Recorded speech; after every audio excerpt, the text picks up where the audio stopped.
Hey folks, and welcome back to another episode of Straight Talk Whiskey. I'm Nick, here with you as always. Thanks for joining us for episode number 62. So we've came back to the Irish whiskey side of things, and today we have another Redbreast expression for you. That's right, and another single pot still expression. If you'll remember, our last one was the Powers John's Lane edition, and that was a single pot still. So what we have for you today, if you've seen the other Redbreast video that I've done, is a single pot still from Middleton. There goes the top of that. And it's not only the 12-year, but the Cask strength edition. So it is bottled at 58.2% ABV and batch number B1/14 for those of you who are playing along at home. So that's 116.4 proof that's going on in here. So first and foremost, before I even get into it, we're going to let this, let's try that again. We can get a better pop out of this. But we're going to pour the whiskey out here and let it air out of it. That's pretty good. Too bad, not too bad. There's worse things. Alright, so, produced in Middleton. It's a single pot still, Irish whiskey. If you are a connoisseur of Irish whiskeys, but have not really dived in too much to the single pot still line, the more traditional method of making Irish whiskey, you're going to first want to go into Redbreast. If you haven't already had that, it'll be a nice change from maybe what you're used to, such as Jameson, Bushmills, or Tullamore, Paddy's, something like that. So the Redbreast single pot still, it's going to give you some really interesting contrast to what you've tasted before in terms of Irish whiskey, such as these nutty flavors that are going on. The sweet vanillas turn into more of an earthy vanilla bean sort of characteristic. Now, they're all certainly unique in and of themselves. And among the single pot still Irish whiskeys, there's various different flavor profiles that you'll get. And I've reviewed a couple of them now, or a few of them now, so you can go in and check. Just grab. Oh, I turned on the light there. Don't usually have that light on. But an example of some of the ones that I've already done before. Turn that off. Probably sent the focus out of whack. But are the green spot and yellow spot Irish whiskeys, which you may have seen out there before. I'm not sure if you've tried. There's another expression, aged in French wine casks. But anyway, there's becoming more and more single pot Irish whiskeys out there for you to try. So anyway, let's focus on the Cask strength edition of Redbreast. Now, this is really a beautiful example of being able to, in the first ever that I've tasted before, of a Cask strength single pot still Irish whiskey. So we're talking about malted and unmalted barley, still triple distilled, still got that 12 years and a day to it. Some of it is probably a little bit older in here, but 12 years is the minimum. So let's go in for the initial nose and see what we get. It almost jumps right out of the glass. I mean, when you pour it, you'll start to smell the aromas pouring around through the air. But you're getting this rich, almost butterscotch note, this sweetness, this fresh baked bread, the barley note, and definitely a very ripe, rich sherry fruit note that's emanating off of there, which is just absolutely beautiful. And a real earthiness, like I said, to the vanilla that's in there. It's not the type of vanilla that you may notice in a certain bourbon or something like that, but it's a rich, almost earthy vanilla bean note to it.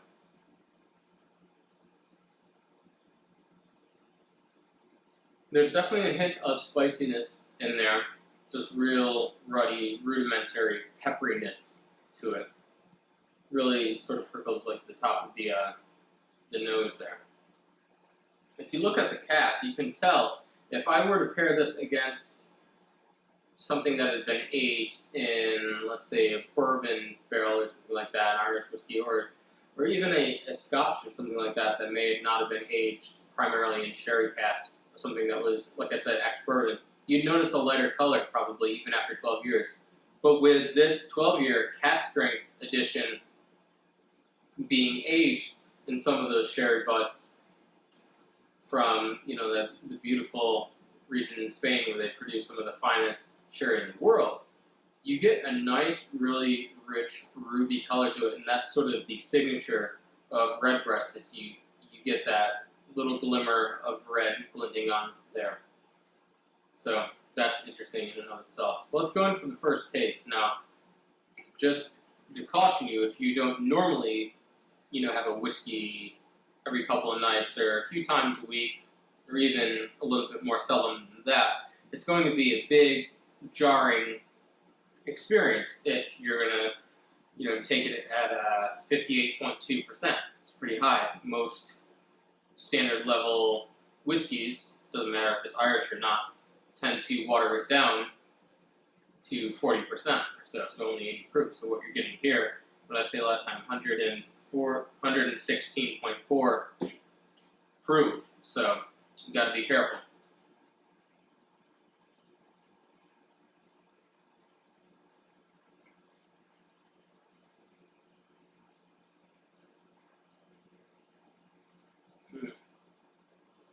That is absolutely one of the most full-bodied and deep Irish whiskeys that I've had, leaving the single pot still Irish whiskey alone. Now, it doesn't have the same texture as the Powers John's Lane edition did, but what it has right off the get-go is this really rich, ripe fruit note to it, and the sherry is coming through on there, and then it evolves into the rich barley, the malted barley, sort of almost malted chocolate, and that fresh bakery to it. But then right after that, and it certainly has to do with the high alcohol proof, but it's also a note of the pot still character that's in it. There's this real pepperiness to it. It's almost as if you drink it, you take that first sip, you start to pick apart a little bit, you get the sherry, the vanilla, which I forgot to mention, and then some of that malted barley note. But then it's like a match, somebody lit a match right behind it, and you're just flooded with this pepperiness to it. And it takes a second or two, but it definitely comes in very strong.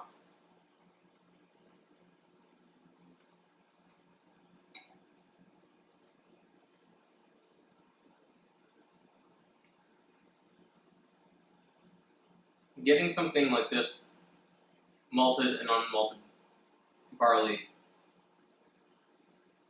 at cask strength is just, it's absolutely astonishing, because you get to see where the traditional Redbreast 12 year gets all those characteristics from. And you can grab all of those pieces out. It's just it's a very warming, inviting, like I said, rich. It's almost like, it's not a dessert wine, but if you wanted to categorize whiskeys into certain, let's say, courses, like meals, it definitely lends itself more towards the dessert end of that spectrum. So, and the finish and mouthfeel on it is certainly that of I would say a medium-ish cut, meaning that if you talk about the heads, hearts, and tails, when the master distiller goes in there and they're making their cuts out, right, we got a little bit wider cut, so you're getting a little bit more of those salad components, and a little more volatility in the beginning, the real raw, getting close. They're not just, dumping grain alcohol in, but I'm just saying that the cuts are a little bit wider, so you may get a little bit interesting goings on there. So we're going to start off slowly. Some whiskeys take water really well, and some don't. Some you add a drop of water and it fly right out of the glass. I've seen it happen. I'm just kidding. Might not. You have to find out for yourself. So just get a little bit of water in there, and again, if you're coming new into the whiskey review series that I'm doing here, I've talked about this before, but you want to get yourself a filter or something like that for your water. Sometimes it could be very mineral heavy, something like that, and you don't want, certain qualities that come with water. You'd rather just stay at a sort of neutral level. You don't want to alter the taste of the whiskey too much, because how terrible would it be if you had a whiskey that you wanted to, just water down, open up a little bit with water, and it's really just not working for you when you go and taste it, all, just to find out that it's the water or something like that. No. It's not going to have a major impact, but you want to also make sure that you're not getting freezing cold water, or you're not boiling water on the stove and then pouring. I've actually never tried that, boiling water and putting it in the whiskey. I don't think I'd waste my time, but maybe for an experiment someday I will. So anyway, get yourself a filter, a cheap filter or something like that, a little bit of water. I just got this it's just a novelty thing. I thought it was cool. And just a little whiskey dropper, but you can use anything. You can use a teaspoon, something like that, whatever. You can just pour it in. I don't care how the hell you do it. Just, do it if that's what you want to do. But I would suggest, until you found out what your suitable level is of water, that you go in, drop by drop, give it a little bit of time, and then see how it is and move on from there. Now, with this, I don't want to waste your time and sit here for 45 minutes, the time that it really should take to let this open up. Again, at the 58 some odd percent ABV, these flavors and aromas aren't going to go flying out of the glass, never to be seen again. You're still going to be able to go in and you might even get some really interesting changes. Now, so anyway, getting back, just give yourself some time. If you've got it, relax, take it easy, and watch what unfolds. So let's go in back to the nose.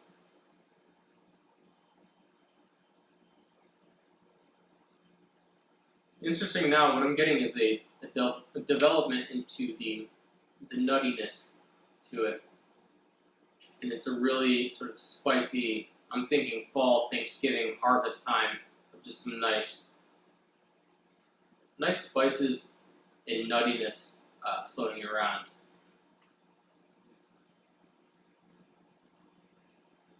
It's hard to exactly say which type of nut or something like that, but it's just a real nice, you can almost sense that if you were to taste that nose, right? Because we attribute things that we've tasted to smells, and vice versa. Those are intrinsically linked.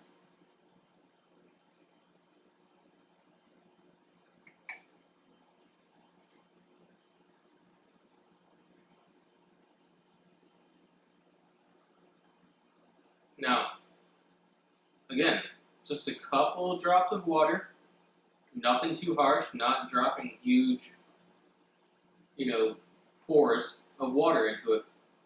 Just a little bit, and I'm already getting this development that is numbing down that sort of match-lit, peppery explosion coming across the palate. And you're really getting to taste what the essence is at not only the pot still content, this malted and unmalted barley, but really the cask. You can tell just how high quality of the cask that they use down there at Middleton for most of their whiskeys, and especially this Redbreast 12 cask strength. It's just absolutely beautiful, and you can get that really deep sherry note in there, all while sort of folded up in a nice little package of these vanilla beans and malted barley notes to it.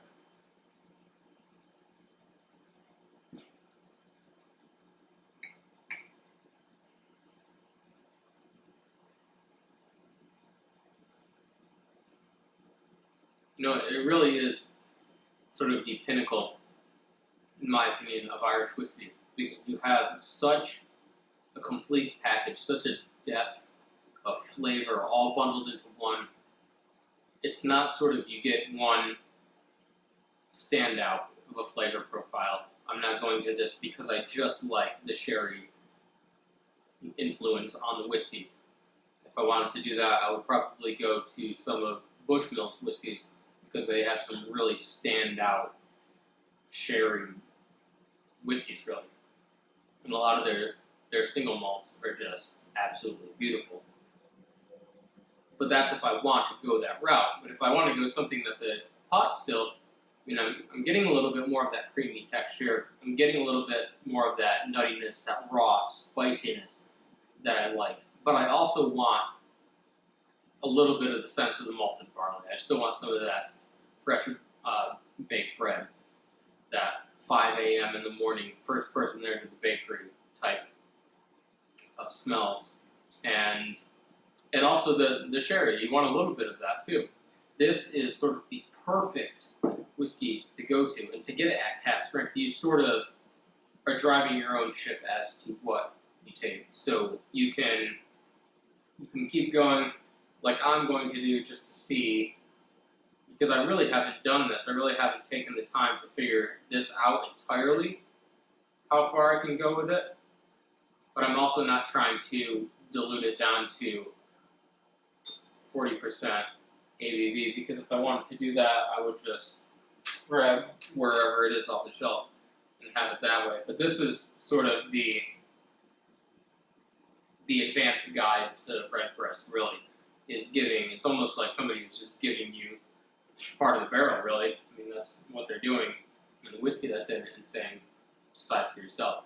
So it would be interesting, and I think I will do this at some point. I want to get there's a 15-year-old edition out there of this that I want to get. And there's also the 21-year-old, which I have, but I haven't opened yet.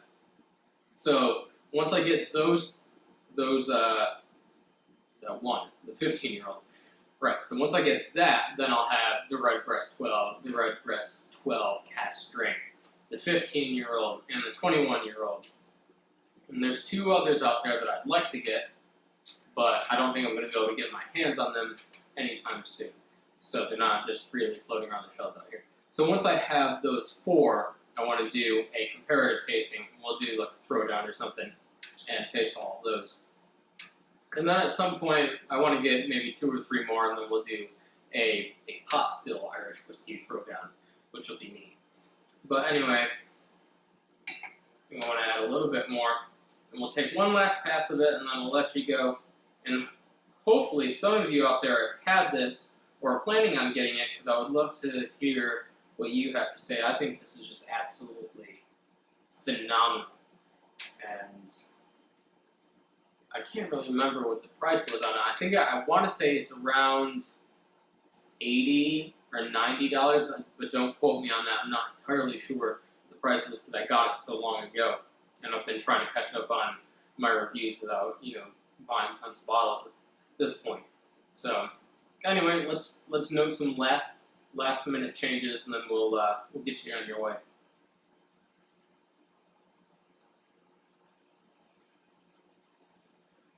So almost a little to no pepperiness now. Just really getting down into that rudimentary earthy note of the raw nuttiness to it.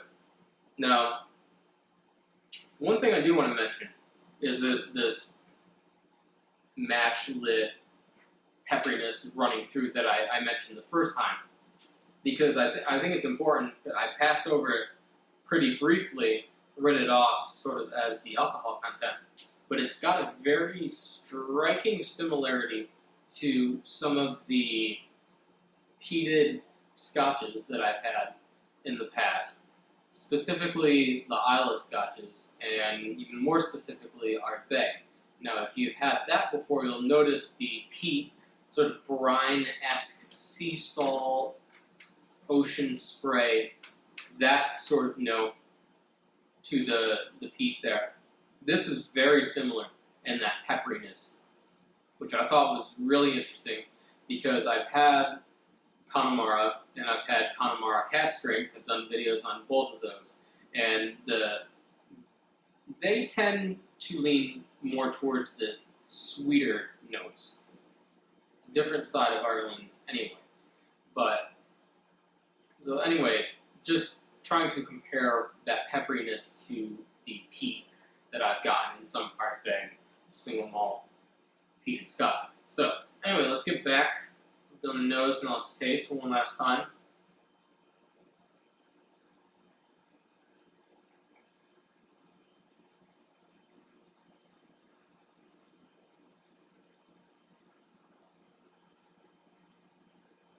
I could probably sit here for 2 to 3 minutes just swishing around. Now, I'm not going to be like some of the reviews that are out there. I mean, you've probably seen who swish. I don't want to knock them, but, you know, they're swishing whiskey around like it's nobody's business, like it's a freaking race or something like that. And they've got their microphone. I don't use a microphone. I try to get the sound quality, you know, edit it and post, as they say, to improve the audio quality. Some of these folks got mics, I swear to God, they're located somewhere in their mouth. Anyway, a little digression there. But anyway, this whiskey, and the same with the Redbreast 12, at the standard entry bottling, it's just, you could swirl it around in your mouth and just watch it evolve and change, and you get almost like you're holding something more. I mean, it's almost like Powers John Flake edition, in that there's this real chewiness to it. It's almost like a syrupy. It's not entirely syrupy, but it's got this chewiness. It's palatable. You can almost chew on it in a way that is not similar to a lot of other whiskeys that are out there. But it's just really interesting that you can have that sort of experience with such a beautiful category of Irish whiskey.